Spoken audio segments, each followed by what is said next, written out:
एक बार फिर से आप सभी का स्वागत है मेरे प्यारे दोस्तों आपके अपने यूट्यूब चैनल पर। मेरे प्यारे दोस्त, अगर आप एमए फर्स्ट ईयर में हैं और आपने हिंदी साहित्य ले रखा है तो इस वीडियो को पूरा देखिएगा, क्योंकि वीडियो में जो है काफ़ी ज़्यादा मज़ा आने वाला है और वीडियो आपके लिए काफ़ी ज़्यादा इंपॉर्टेंट भी होने वाला है।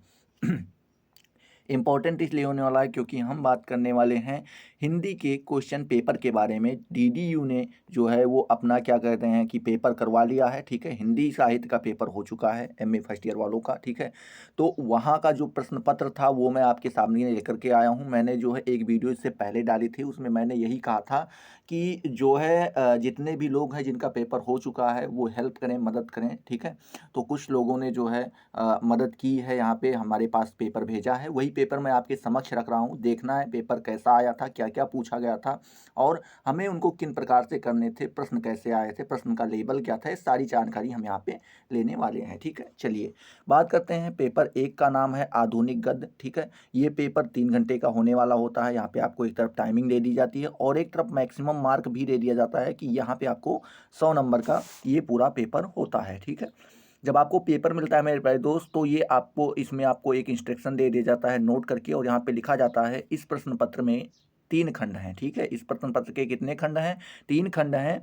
सभी खंडों के निर्देशानुसार उत्तर दीजिए। मतलब 3 खंड में पूरे प्रश्न पत्र को बांटा गया है और सभी खंड को पढ़ना है और निर्देश के अनुसार क्या करना है, हमें उत्तर देना है। तो चलिए देखते हैं। पहले ही आपका खंड का आ जाता है, ठीक है। खंड का में देखिए यहाँ पे दिया गया है पहला नंबर क्वेश्चन और लिखा है निम्नलिखित गद्यांशों में से किन्हीं 3 की प्रसंग व्याख्या 200-200 शब्दों में कीजिए, ठीक है। मतलब किसी 2 की यहाँ पे किसी 3 की, किन्हीं 3 की क्या करना है आपको, प्रसंग के साथ में उसकी व्याख्या करनी है और यहाँ पे आपको गद्यांश ऐसे नीचे दे दिया जाएगा, ठीक। ये आप पढ़ना चाहें तो पढ़ सकते हैं और अगर आपको मान लीजिए पीडीएफ की आवश्यकता हो इसके पीडीएफ की, तो वो आपको टेलीग्राम ग्रुप पे मिल जाएगा, ठीक है। आप जब टेलीग्राम पे जाएंगे तो वहाँ पे आप मेरे चैनल का नाम सर्च करेंगे, एजुकेशन विद देवेश। क्या? Education with Devesh. जब आप सर्च करेंगे तो वहाँ पे आपको एक चैनल मतलब चैनल आ जाएगा जिसका लोगो और इस यूट्यूब चैनल का लोगो दोनों सेम सेम होगा। वहाँ से आप जान जाइएगा कि ये वही चैनल है, ठीक है। तो वहाँ पे आपको ये पीडीएफ मुफ्त मिल जाएगा, ठीक है। चलिए यहाँ पे आपको ये का नंबर गद्यांश दिया गया है। फिर देखिए यहाँ पे खा नंबर गद्यांश भी दिया गया है ऐसे ही, ठीक है। ऐसे ही यहाँ पे गा नंबर दिया गया है, गा नंबर गद्यांश, और ऐसे घा नंबर गद्यांश भी यहाँ पे दिया गया है और अंगा नंबर, चा नंबर और चा नंबर तक यहाँ पे दिया गया है, ठीक है। तो आप लोग यहाँ पे समझ पा रहे हैं, इसमें से केवल आपको 3 ही करने हैं और प्रसंग सहित व्याख्या बतानी है, ठीक है। आपको प्रसंग बताना ही है, साथ में उसकी व्याख्या भी करनी है, ठीक है। तो ये आपको पढ़ के रखना बहुत जरूरी है, तभी आप इनका जवाब दे पाएंगे। चलिए देखते हैं। खंड खा, यहाँ पे आपका जैसे ही खंड का आप कर लेते हैं, यहाँ से आपको खंड खा दे दिया जाता है और यहाँ भी नोट करके कुछ इंस्ट्रक्शन दे दिया गया है। लिखा है निम्नलिखित में से किन्हीं 3 प्रश्नों के उत्तर दीजिए, ठीक है। कितने प्रश्नों के उत्तर देने हैं? 3 प्रश्नों के उत्तर देने हैं और प्रत्येक प्रश्न का उत्तर लगभग कितने शब्दों में होना चाहिए? 600 शब्दों में होना चाहिए, ठीक है। अभी आपने अगर ऊपर ध्यान दिया होगा तो यहाँ पे जो आपका क्वेश्चन पेपर था मेरे प्यारे दोस्त, यहाँ पे आपको 3 प्रश्न करने थे और प्रत्येक प्रश्न के 10 नंबर मिलने वाले थे। यानी टोटल यहाँ पे आपको कितने नंबर मिलने वाले थे? 30 नंबर यहाँ पे आपको ये मिलने वाले थे, ठीक है। ये जब आप एक मान लीजिए आपने 2 ही किया, 3 नहीं आता है आपको, केवल 2 ही आता है, आपने 2 ही किया तो आपको कुल 20 नंबर मिलते, ठीक है। एक किया तो 10 नंबर, तीनों किया तो 30 नंबर आपको वहाँ पे मिलना तय था, ठीक है। चलिए अब जब ऐसे ही आप यहाँ पे खंड खा में आ जाते हैं तो यहाँ पे एक एक प्रश्न अब 15-15 नंबर का हो जाता है। कितने कितने नंबर का हो जाता है मेरे प्यारे दोस्त?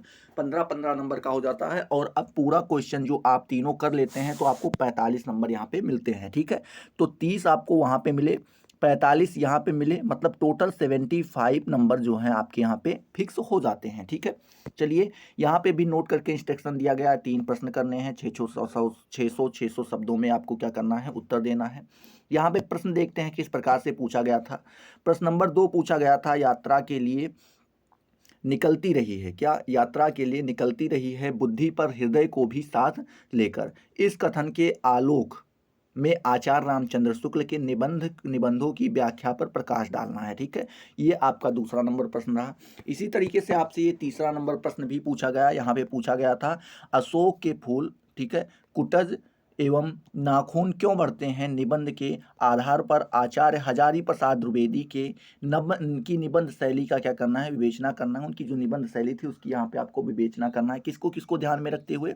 अशोक के फूल को, कुटज को और नाखून क्यों बढ़ते हैं, इन तीनों को ध्यान में रखते हुए ये आपको करना था। ठीक है, चौथा नंबर प्रश्न इसी प्रकार से पूछ ले रहा है, नाट्य कला की दृष्टि से चंद्रगुप्त नाटक का मूल्यांकन कीजिए। क्या करना है आपको, नाट्य कला की दृष्टि से, मतलब जो एक नाटक में कलाएं पाई जाती हैं जो उस हिसाब से उसको ध्यान में रखते हुए आपको चंद्रगुप्त जो नाटक था उसका क्या करना था, मूल्यांकन करना था। ठीक है, चलिए अगला प्रश्न जो है 5वां नंबर प्रश्न आपसे पूछ रहा है।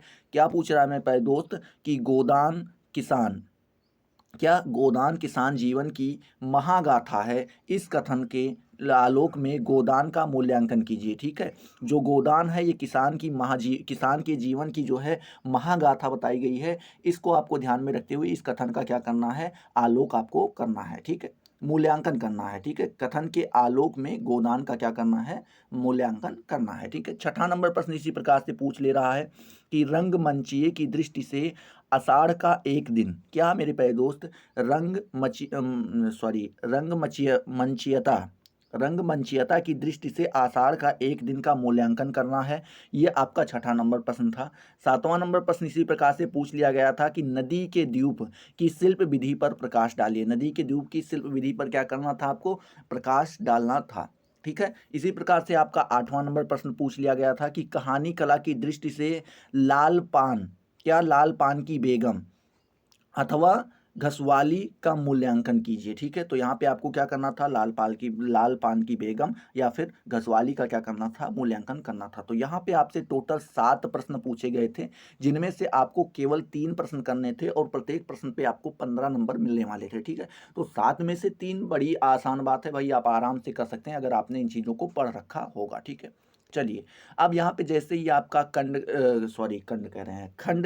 खंड घा और दो समाप्त होते हैं, वैसे ही यहाँ पे आपके क्या हो जाते हैं मेरे प्यारे दोस्त, खंड गा भी स्टार्ट हो जाता है। तो आपका जो खंड का था वो लघु उत्तरीय था, खंड खा था वो दीर्घ उत्तरीय था, और जो ये खंड गा है ये आपका क्या है, अति लघु उत्तरीय प्रश्न है।